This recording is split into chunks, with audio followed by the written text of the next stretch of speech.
এদের 8 ঘন্টা 80 কিলোমিটার হচ্ছে এদের একটা রেট, পুরো সিটি এটা ঘুরে দেখায়। এই সামনে যেটা দেখছেন এটাই হচ্ছে মূল মসজিদ। এই যেমন আপনাদের বললাম এই সমস্ত কবর রয়েছে আর তার মাঝে টেবিল, খাওয়া দাওয়ার ব্যবস্থা।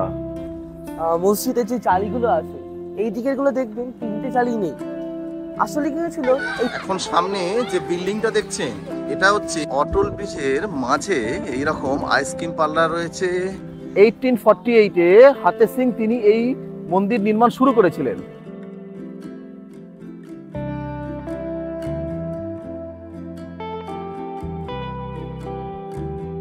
Good morning from Ahmedabad. আজকের হচ্ছে 26শে ডিসেম্বর 2024।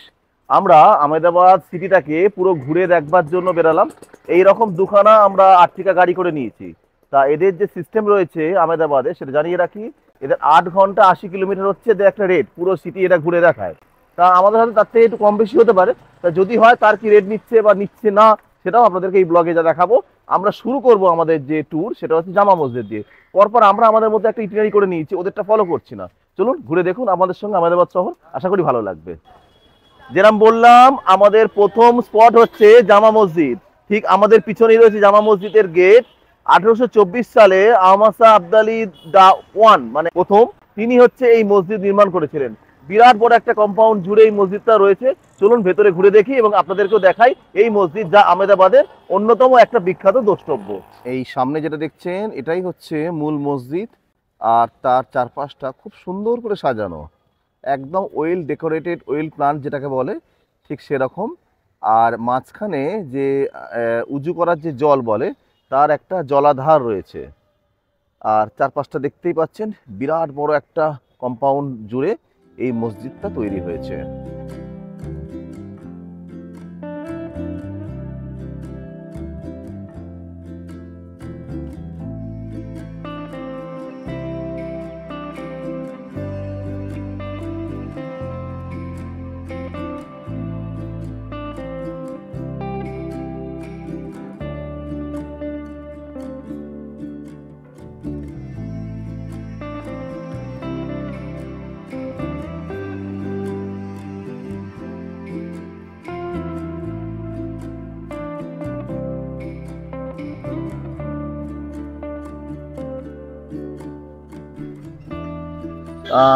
আমরা এখন সামনে যেটা দেখছেন আপনারা, এটা হচ্ছে 3 দরওয়াজা। আমরা এবারে এলাম ভদ্রকালী মন্দির আর ভদ্রকালী ফোর্ট। এই পেছনে যেটা দেখছেন এটাই হচ্ছে ভদ্রকালী মন্দির আর এই হচ্ছে আমাদের ফোর্টের গেট। প্রথমে আমরা মন্দিরে যাই, মা ভদ্রকালীর দর্শন নিয়ে আমরা ফোর্টের দিকে যাব সেটাকে ঘুরে দেখার জন্য। চলুন আমার সঙ্গে।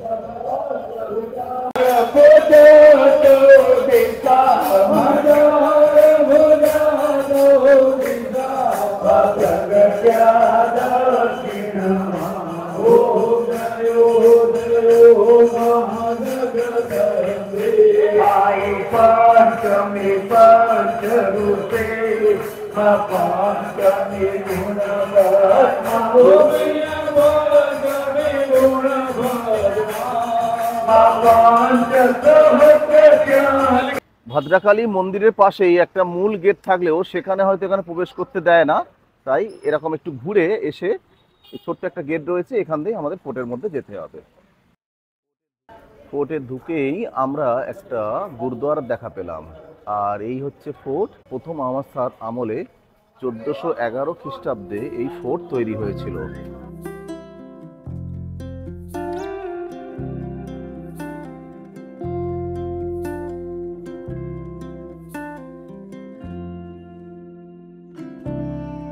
আপনারা হয়তো অনেকে অনেক বড় হোটেলে, অনেক জায়গায়, ছোট ধাবায়, রাস্তার ধারে যে সমস্ত স্পাইস হোটেলে লাঞ্চ ব্রেকফাস্ট করেছেন। আজকে আমরা এমন একটা জায়গায় ব্রেকফাস্ট করব সেখানে কবর রয়েছে। ঠিক পিছনে যে হোটেলটা রয়েছে এখানে যাব আমরা, যেখানে করব ঠিক তার পাশেই কবর রয়েছে, মানে মানুষের দেহ শায়িত রয়েছে সেই অবস্থায়। একটা নতুন অভিজ্ঞতা, তা এখানে লোকাল লোক জানতে পারলাম। চলুন সেটা দেখি এবং আপনাদেরকেও দেখাই। এই যেমন আপনাদের বললাম এই সমস্ত কবর রয়েছে আর তার মাঝেই টেবিল, তার মাঝেই খাওয়া দাওয়ার ব্যবস্থা। একটা অন্যরকম অভিজ্ঞতা আর কি। ধোসাটা ভালো, সম্বারটা ভালো লাগছে না, আর চা ভালো লাগছে না। কাপ প্লেট পরিষ্কার না নোংরা। চা থেকে ভক্তি হচ্ছে না। মানে জায়গাটা যতটা আমাদের অ্যাট্রাকটিভ হলো, খাওয়াটা ঠিক সেই লেভেলে হলো না, তাই তো? না। ঠিক আছে, দেখা যাক এরপরে আমাদের আপনার রিভিউ দেখে ঢুকতে হবে। আমরা এখন এলাম সিদি সাইদ মস্কে। 1472-73 সালে এই মস্ক তৈরি হয়েছিল। আর সিদি সাইদ কি জালি বলে এই যে মসজিদ তা বিখ্যাত আছে। কেন বিখ্যাত সেটা ভেতরে গিয়ে আপনাদেরকে দেখাচ্ছি। আর এই ডান দিকেই রয়েছে যেরকম উঁচু করা জলের জায়গা, আর সেখানে মাছ রয়েছে, সেটাও বেশ ভালো লাগছে। আর পরিবেশটা দেখুন, একদম বিজি যে রাস্তা, আমরা ঠিক ওইখানটায় আমরা ব্রেকফাস্টটা করলাম। আর রাস্তার পাশেই রয়েছে এই মস্কটা, যাতায়াতের পথেই পড়ে, তবে বেশ সুন্দর। আর বেশ সুন্দর যেটা রয়েছে সেটা হচ্ছে এখানকার মসজিদের যে কারুকাজ, সেটা দেখবো আমরা ভেতরে গিয়ে।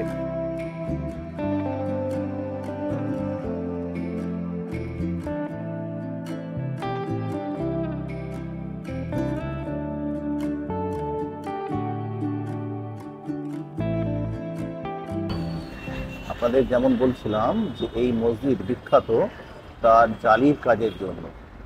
এই দেখুন, মসজিদের উপরের যে অংশে পুরো জালির কাজ করা রয়েছে, পাথর কেটে কেটে সুন্দর করে হাতের কাজ। এই জন্যই এই মসজিদ এতখানি বিখ্যাত স্থানীয় এবং টুরিস্টদের মধ্যে। আপনারা যে দেখছেন এই যে মসজিদের যে জালিগুলো আছে, এই দিকের গুলো দেখবেন 3টে জালি নেই।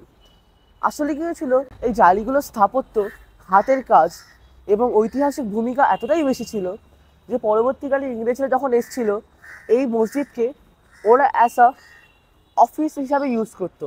এবং যাওয়ার সময় মানে পোস্ট ইন্ডিপেন্ডেন্স তারা এখানকার 2টি জালি কেটে নিয়ে চলে যায়। এখন সেই 2টি জালির মধ্যে একটি জালি রয়েছে লন্ডন মিউজিয়ামে এবং আরেকটি জালি রয়েছে নিউ ইয়র্ক মিউজিয়ামে। সামনে যে ব্রিজটা দেখছেন আমাদের ঠিক ডান দিকে রয়েছে, এটা হচ্ছে এলিস ব্রিজ। এটা আহমেদাবাদের সবচেয়ে পুরানো একটা ব্রিজ।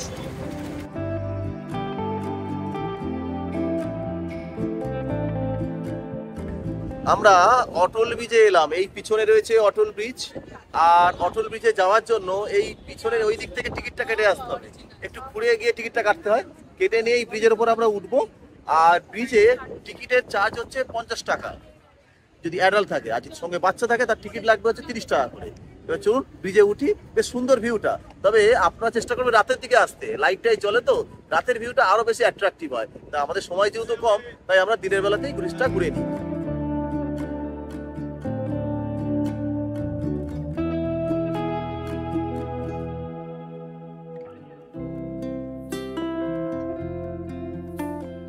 অটল ব্রিজের মাঝে এইরকম আইসক্রিম পার্লার রয়েছে। হ্যাঁ, এখানে একটা রয়েছে, সামনেও একটা পার্লার রয়েছে। মানে আপনারা অটল ব্রিজের সৌন্দর্য উপভোগ করতে করতে আইসক্রিমও খেতে পারবেন।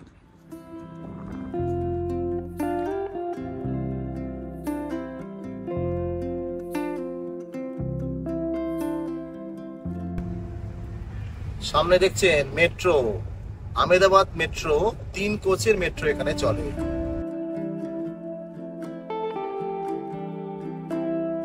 আমরা এবারে সবরমতী আশ্রমের দিকে যাচ্ছি। গাড়িটা একটু দূরে রাখতে হলো, রেখে নিয়ে এই সামনেই আছে সবরমতী আশ্রম। এই আমার পিছনেই রয়েছে সবরমতী আশ্রম, আমাদের সেখানে যাব, সেটা দেখব। গান্ধীজির স্মৃতি বিজড়িত জায়গা, তাহলে বুঝতেই পারছেন ইতিহাস এবং সেখানে আমাদের ভারতের রাজনীতি জড়িয়ে রয়েছে এই আশ্রমের সঙ্গে। এই হচ্ছে সবরমতী আশ্রমে ঢোকার গেট। এন্ট্রি ফি আছে কিনা সেটা ভেতরে বলতে পারবো, তবে একটা নাম ওখানে নথিভুক্ত করতে হয়, তার ব্যবস্থা একটা রয়েছে। আশ্রম চত্বরে যে শান্ত নিরিবিলি যে ভাব, তা এই বাচ্চাদের কোলাহলে একটু মুখরিত হয়ে রয়েছে। তা ঠিকই আছে, বাচ্চারা তারা এসছে আশ্রমটা দেখতে, তারা ভারতের ইতিহাস সম্পর্কে জানতে এসছে। টিচার রয়েছে, তাদেরকে সঙ্গে করে নিয়ে যাচ্ছে। আমরাও আজকের ঘুরে দেখি এই আশ্রম সেই বাচ্চাদের সঙ্গে। এই হচ্ছে গান্ধী আশ্রমের একটা স্কেচ ম্যাপ, আপনারা এই অনুযায়ী এটাকে এক্সপ্লোর করতে পারেন।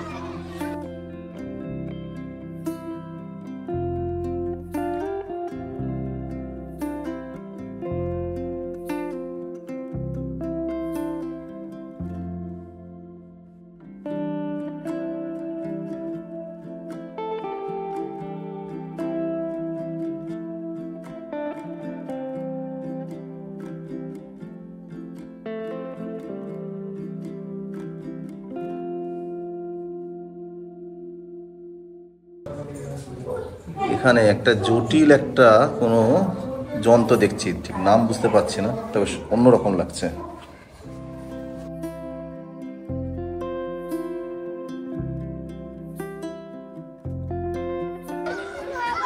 এখন সামনে যে বিল্ডিংটা দেখছেন এটা হচ্ছে গান্ধীজি আর তার স্ত্রী কস্তুরীবায়ের তাদের বাসগৃহ। তারা জীবনের বেশ কিছু দিন এখানে কাটিয়েছিলেন, যখন তারা সবরমতীতে আসতেন এখানেই থাকতেন। আর ঠিক তার উল্টো দিকেই রয়েছে একদম সবরমতী নদী, সামনে প্রাচীর, তার ঠিক উল্টো দিক দিয়ে বয়ে যাচ্ছে সবরমতী নদী। দেখুন কিভাবে সেই সময় চরকায় সুতো কাটা হচ্ছে, বর্তমান সময়েও উনি সেটাকে করে দেখাচ্ছেন।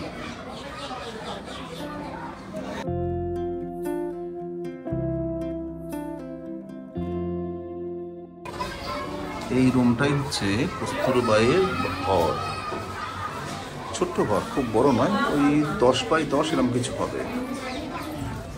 আর এখানে একটা কোটিয়াট মতো রয়েছে, এই রয়েছে কোটিয়াট, এদিকে কিছু গাছ লাগানো রয়েছে, দরজা।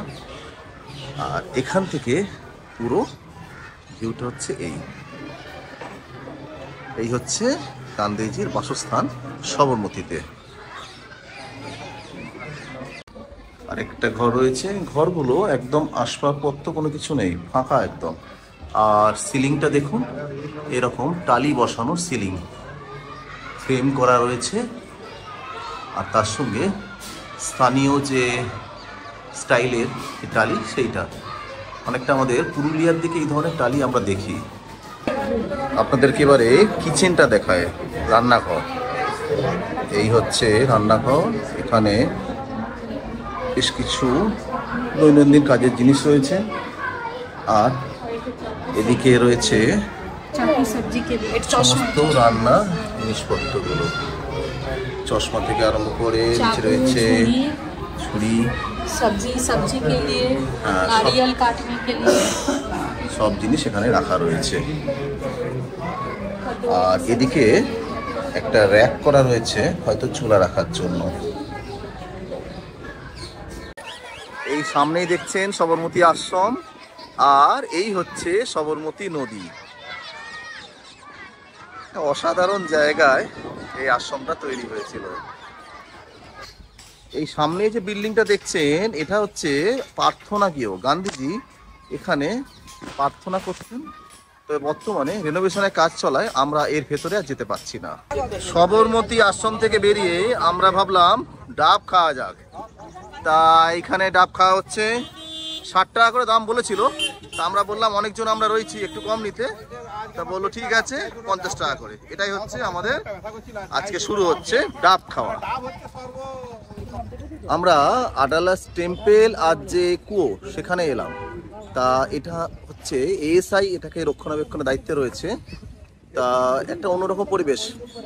আপনারা যারা আহমেদাবাদ আসবেন বা আসেন তারা হয়তো এই যে জায়গাটায় খুব বেশি লোক আসেন না, তবে জায়গাটার একটা ঐতিহাসিক গুরুত্ব যেরকম রয়েছে। 1498 সালে এই জায়গাটা তৈরি হয়েছে, মন্দির রয়েছে আর যেরকম বললাম কুয়ো রয়েছে। তা এখানে কিভাবে সেই সময় জল সংরক্ষণ করা হতো এটাই দেখার বিষয়। আর তার সঙ্গে সেই স্থাপত্য সেটাও আমরা দেখব এই কম্পাউন্ড জুড়ে।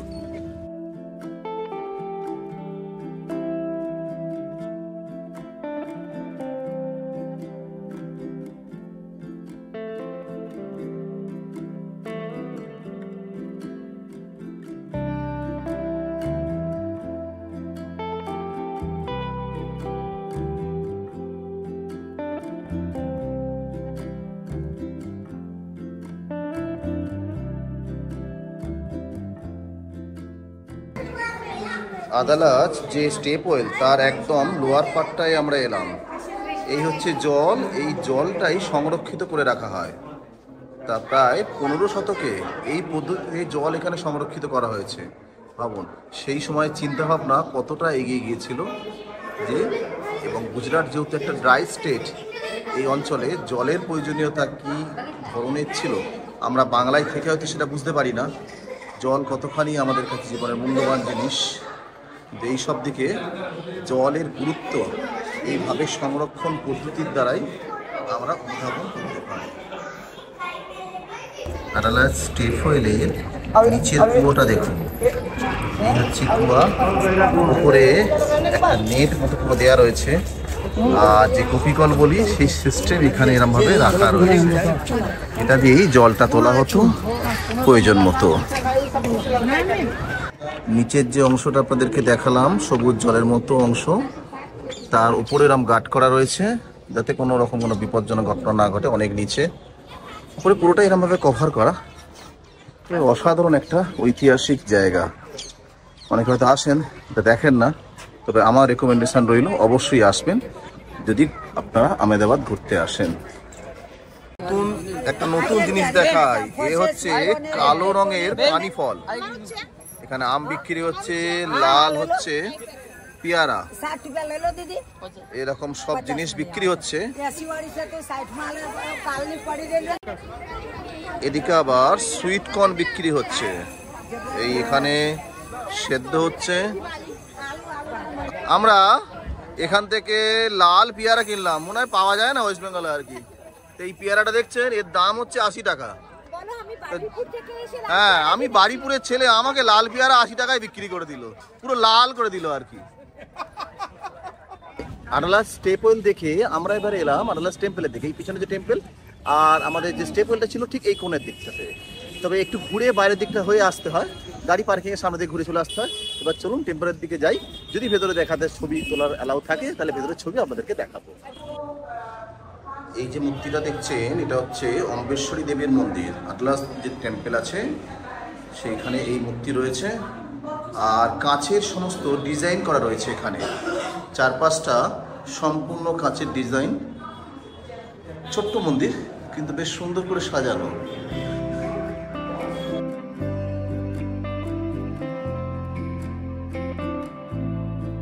আমরা স্বামীনারায়ণ মন্দির সেটা দেখে এলাম। এই ঠিক পিছনেই মন্দিরটা রয়েছে, বাউন্ডারি ওয়াল রয়েছে। আর এখানে আপনাদের সঙ্গে যদি মোবাইল বা কোনো ইলেকট্রনিক্স গ্যাজেট থাকে সেটাকে জমা করে রাখতে হবে, ব্যাগ থাকলে সেটাও জমা রাখতে হবে, কোনো কিছু অ্যালাউ নেই, শুধুমাত্র পার্সে যেতে হবে। তাই ভেতরের ছবি আপনাদেরকে দেখাতে পারলাম না, তবে আমরা কলকাতার যে কৈলানের দিকে স্বামীনারায়ণ যে মন্দির আছে তার একটা বড় একটা আকার আপনি ভাবতে পারেন। তবে এটা অনেক পুরানো, প্রায় 200 বছরের পুরানো মন্দির। স্বামীনারায়ণজি নিজেই এই মন্দিরটা নির্মাণ করার নির্দেশ দিয়েছিলেন, তাই একটা বিখ্যাত জায়গা। আর আশা গুজরাটে আবার আহমেদাবাদ ঘোরা এগুলো দেখার জন্যই তো। আশা করি ভালো লাগলো, আপনারা আসলে আপনাদেরও ভালো লাগলো।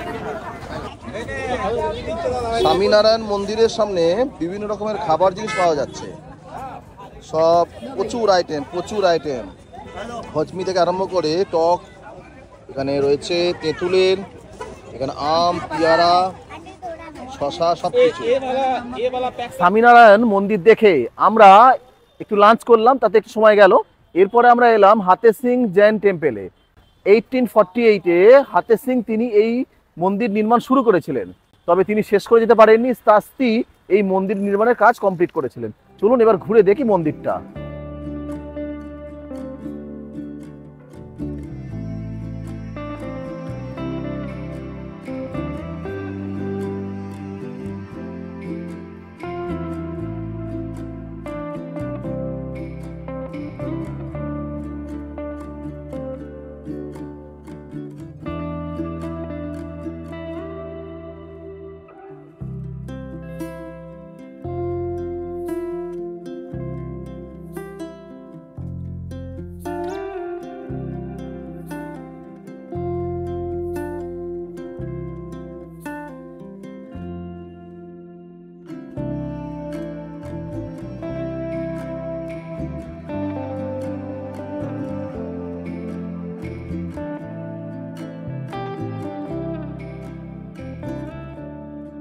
আমরা এবারে জৈন মন্দির দেখে দাদাভাব স্টেপওয়েলে এলাম। তা গুজরাট যেরকম একটু ড্রাই স্টেট, বৃষ্টি কম হয়, তা জল সংরক্ষণের একটা প্রয়োজনীয়তা রয়েছে। তা সেই হিসাবে এখানে বিভিন্ন রকমের এইরকম কুয়োগুলোকে তৈরি করা হয়েছে। তবে নামে কুয়ো হলেও আমরা যতটা স্বাভাবিকভাবে ভাবছি তা নয়, বেশ অলঙ্করণ এবং স্থাপত্যের নিদর্শন এক একটা কুয়ো, এবং যথেষ্ট প্রাচীন। তাই অবশ্যই এগুলো কিন্তু ঐতিহাসিক জায়গা এবং দেখবার মতো। চলুন নিজেও দেখি, আপনাদেরকেও দেখাই। আমরা এলাম দাদা হরিভাব মসজিদে। অসম্ভব সুন্দর পরিবেশটা, আর তার সামনেই রয়েছে একটা স্টেপ ওয়েল, সেটা পরে দেখাচ্ছি। আগে এই মসজিদটা আপনাদেরকে দেখাই।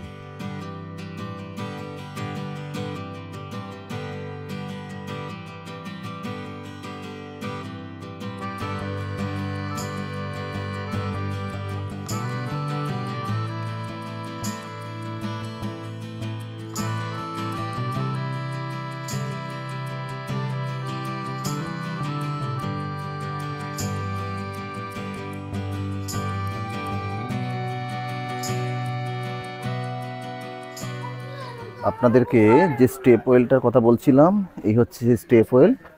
সিঁড়ি আছে, সিঁড়ি দিয়ে নিচে যাওয়া যায়। নিচে গেলে একটা সুন্দর ভিউ আসে, তবে উপর থেকেও বেশ ভালো লাগছে আর কি জায়গাটা। শুধুমাত্র একটা কুয়োকে ঘিরে কতটা চিন্তাভাবনা করা যায় এইসব জায়গা এলেই তারপর বোঝা যায়।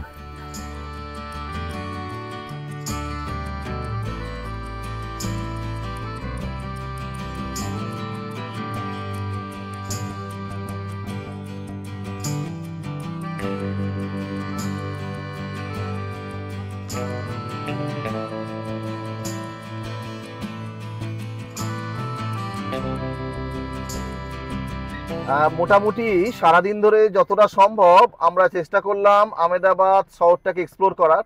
সময় যেহেতু খুবই কম আর কি, সংক্ষিপ্ত সময়, দুদিন হাতে সময় থাকলে হয়তো ভালো হতো, আরও ভালোভাবে ঘোরা যেত। তা ঠিক আছে, আমরা আমাদের প্ল্যান অনুযায়ী দুটো স্পট আমাদের বাদ গেল আর কি, ঝুলতা মিনার আর একটা হেরিটেজ একটা কার একটা ছিল, সেটাই আমরা যেতে পারলাম না। তা ওভারঅল আমাদের এক্সপিরিয়েন্স ভালো। আহমেদাবাদ খুব সুন্দর শহর, সাজানো গোছানো শহর। আমরা সারাদিন খুব একটা ট্রাফিক পাইনি, এখন যেহেতু আমরা স্টেশনের দিকে যাচ্ছি একটু হালকা ট্রাফিক লাগছে। আমরা পরের পর্বে আপনারা দেখবেন যে আমরা বন্দে ভারতে করে আমরা যাচ্ছি হচ্ছে ওখা বন্দে ভারত যেটা রয়েছে আহমেদাবাদ থেকে, আমরা যাব দ্বারকা।